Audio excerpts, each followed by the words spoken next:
السلام عليكم. ان شاء الله هنصحك بعض النصايح اللي ان شاء الله تفيدك عشان تقدر تاخد اعفاء طبي، سواء في الحلميه او في التجنيد لو انت من اول مره. بس خلينا في الحلميه لان احنا يعني الاكتر الناس اللي بتحاول الحلميه بيبقى عندها مشاكل اكتر، لان اللي بياخد اعفاء من التجنيد ده بيخلص الدنيا ويريح الدنيا، وما بياخدش اعفاء في الغالب من التجنيد الاساسيه الا لو عنده مشكله كبيره. طيب، قبل ما اقول لك بس هتعمل ايه، او قبل ما اقول لك انا جاي اكلمك في ايه، ما تنساش تعمل سبسكرايب للقناه وتفعل الجرس وتعمل لايك للفيديو عشان ان شاء الله يوصلك كل جديد. طيب، مبدئيا انت لما بتيجي تعرف انت، يعني انت لما بتيجي تشتكي من مشكله معينه او هتخش تشتكي من مشكله معينه، المشكله دي بيبقى ليها بيبقى ليها طريقه او ليها اسلوب او ليها حاجه معينه، هي دي اللي بتخلي الشخص ده يسال عنها. يعني مثلا وليكن انا عندي مشكله في الحته الفلانيه هنا في العين او جوه العين او جوه النني بتاع العين، او عندي مشكله في الشبكيه، او عندي مشكله في مش عارف ايه وهكذا. وانت لما بتعرف المشكله اللي انت رايح توصفها كويس للدكتور، ده بيسهل عليك كتير جدا، سواء هتاخد اعفاء او حالتك تستحق الاعفاء او لا. بمعنى ايه؟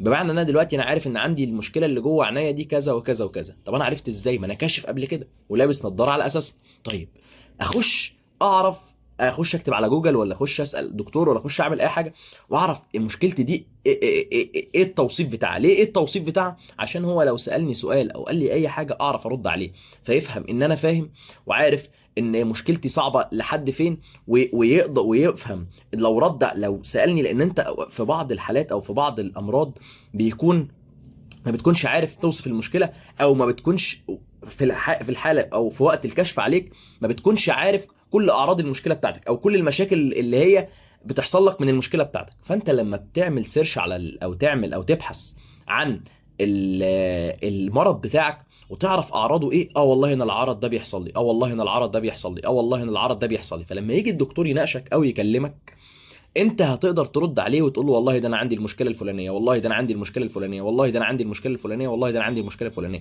لان انت اوقات في الاوقات بتتحول، وليكن رمد مثلا، هتتحول رمد وعندك مشكلتين في العينين، تمام؟ فانت مش في مشكله من ضمن المشاكل اللي انت بتمر بيها، انت بتقول على مشكله ومن ضمن مشكله تانية. هو كده كده هيكشف على العينين وهيكشف على العينين كويس وهيشوف فيهم ايه، بس انت توصيفك نفسه قدام الدكتور ده بيفرق طبعا. بيفرق طبعا. بيفرق ليه؟ لانه بيخلي الدكتور وليكن لو هو مش مركز في حاجه معينه وبيكشف مثلا على النظر، على طول النظر وعلى قصر النظر وعلى مش عارف ايه وعلى مش عارف ايه وعلى مش عارف ايه، لا، يركز لك في الجزئيه دي اللي هي على اساسها تاخد اعفاء. على فكره في ناس كتير قوي بتلبس في الجيش بسبب الموضوع ده.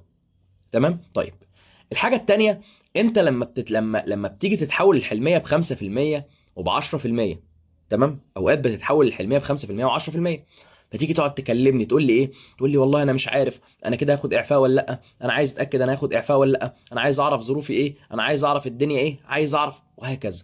طيب، معظم الناس، بلاش نقول 100% عشان ما فيش حاجه ب 100%، خلينا نقول 97% او 95% من الناس اللي بتتحول الحلميه على اساس انها 5% او 10%، الناس دي بتاخد اعفاء.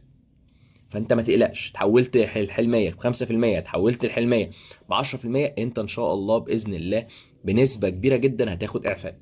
الحاجه الثالثه، هو كل حد بيتحول الحلميه بياخد اعفاء؟ يعني انا شرط عشان اتحول، عشان ابقى اتحولت الحلميه اخد اعفاء؟ لا، مش شرط.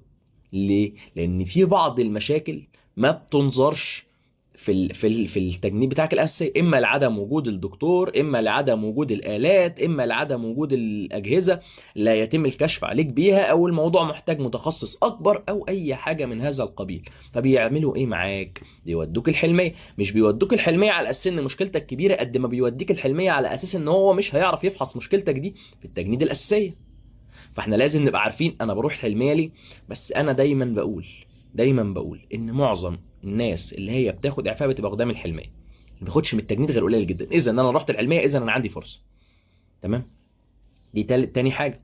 الحاجه الثالثه واللي انا بشوفه ان انت بتخش عند الدكتور مرعوب وخايف انا بخش طيب بس مش بخش مرعوب.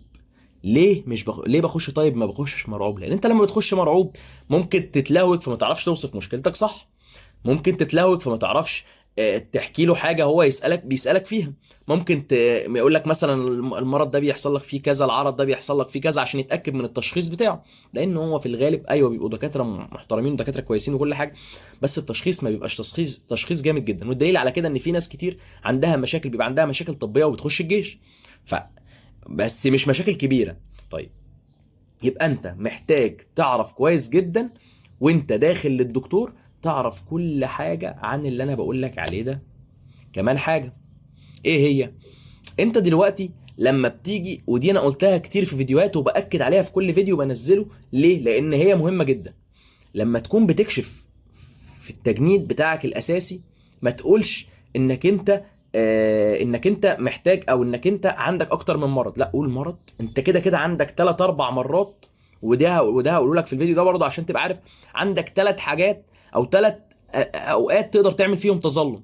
اولا، بتقدر تتظلم لو انت خدت لائق من تجنيدك الاساسي، تاني يوم او تالت يوم او بعد 5 ايام تقدر تروح تتظلم. مش بعد 5 ايام، ان بعد 10 ايام ما ينفعش، لا، بس هم بيفضلوا فاتحينها لك لحد مده، فانت تقدر تتظلم. 2، لو اتحولت الحلميه ما يبقاش ليك تظلم. طب ما انا كده لا، ليك مره كمان او مرتين. امتى؟ يوم سماع السلاح. ايه تاني؟ يوم سماع السلاح ويوم الارجا. برضو ممكن حد يجي يعمل لك مناظره يوم الارجا. ويوم سماع السلاح تقدر تشتكي لو في امكانيه للشكوى في التجنيد بتاعك الاساسيه. مفيش، تقدر تروح مركز تدريب وتشتكي. ولو انت داخليه بتروح مبارك وتقول لهم على المشكله. اذا انا عندي اكتر من مره اقدر اشكي فيها، بس اوزع الامراض بتاعتي. ما اروحش اشكي من كل حاجه مع بعض، فهو لما بعمل تظلم فاشكي من كل حاجه مع بعض، فهو يحولني للحاجه اللي هو عايزها والباقيين لا، لان هو بيحولك على حاجه واحده.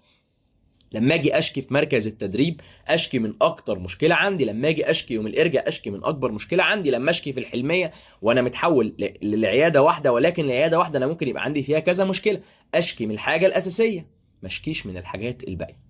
اذا احنا محتاجين كويس جدا ان احنا نبقى عارفين التوصيف الدقيق للمشكله بتاعتنا، وان احنا لما نحكي المشكله نتكلم مباشره في المشكله، وان انا لما اقول المشكله اتكلم عن حاجه واحده بس في المشكله، ما اتكلمش عن حاجات كتير جدا. دي حاجه. الحاجه الاخيره والاهم من ده كله، انت لما بتروح الحلميه او لما بتروح التجنيد وعندك مشكله، بتقعد الناس تهجص عليك، تقول لك ايه؟ تقول لك والله انت هتاخد اعفاء، مليون المية انت هتاخد اعفاء، انت خلاص خدت اعفاء، انت وانت ولا هتاخد اعفاء ولا اي حاجه. مش معنى كده انك مش تاخد اعفاء، لا، بس مفيش اي حد بره التجنيد غير الدكتور اللي بيكشف عليك، وغير لو انت هتتعرض على لواء ولا هتتعرض على عميد ولا هتتعرض على اي حد، مفيش حد يقدر غير دول يقول لك الاعفاء. اذا انا لما اقول لك مليون المية هتاخد اعفاء انا كذاب. ليه؟ لان انا ما اعرفش.